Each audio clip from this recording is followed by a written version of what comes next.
সবাইকে জানাই শুভ দীপাবলি এবং কালী পুজোর শুভেচ্ছা। এবারে আমি আমার ছোট অ্যাসিস্ট্যান্ট পেয়ে গেছি রঙ্গোলি দেওয়ার জন্যে, যে ফুল ছিঁড়তে হয় সেটা আমি মিশুককে দিয়েই করাচ্ছি। মোটামুটি ওকে কাজে লাগিয়ে দিয়েছি যাতে একটু শান্তিতে কাজকর্ম করতে পারি, না হলে তখন থেকে যা করছিল না, ঠাকুরকে সিংহাসনে বসানো হয়েছে টেনে ফেলে দিচ্ছে, এই জিনিসগুলো টানছে, এইসব করে যাচ্ছিলো। তাই ভাবলাম ওকে একটু বিজি রাখি যাতে আমরা পুজোটা অ্যাটলিস্ট করতে পারি। কিন্তু লাস্টের দিকে ওটা বুঝতে পেরে গেছিল, আর একটু ফুলগুলো ছেড়ে দিয়ে বললো এক করে চলে গেল। তোকে ক্যামেরাম্যান হতে বলেছি, পুরো ভিডিওটাকে নষ্ট।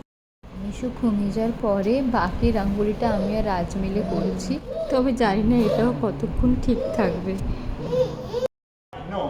এখন রঙ্গোলি ছেড়ে ঠাকুরের সামনে যে লাইটগুলো ছিল ওগুলোকে নিয়ে পালাচ্ছে। রাজ এখন চেষ্টা করছে কিছু করে ওর হাত থেকে লাইটটা নেওয়ার।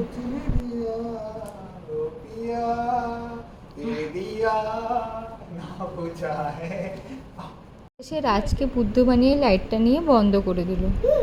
উল্টে আমাদেরকে জিজ্ঞেস করছে যে কী হলো।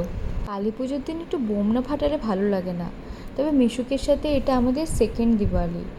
আগের বছর ও অনেক ছোট ছিল না, তাই জন্য আমরা কিছুই জ্বালাইনি, কিন্তু এবছর ভাবলাম ঠিক আছে একটু জ্বালানো যেতেই পারে, ঝুরঝুরি বাতিগুলো অতটাও ধোঁয়া হয় না।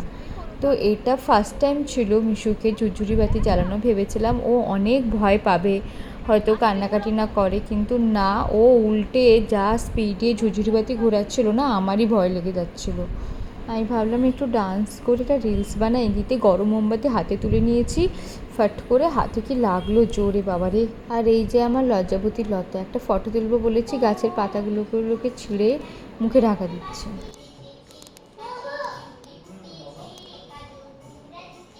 আর এখন ইচ্ছে হয়েছে ওর ডান্স করার, তাই জন্য ওর বাবাকে ডাকছে। ওর বাবা হচ্ছে ওর বেস্ট পার্টনার ডান্সের জন্যে। আমি বলি চল ডান্স করি, বলবে না বাবা। আর একটু কাছে যাও।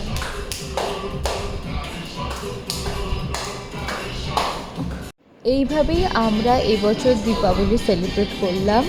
ব্লগটা ভালো লেগে থাকলে প্লিজ সাবস্ক্রাইব করুন আমার চ্যানেল।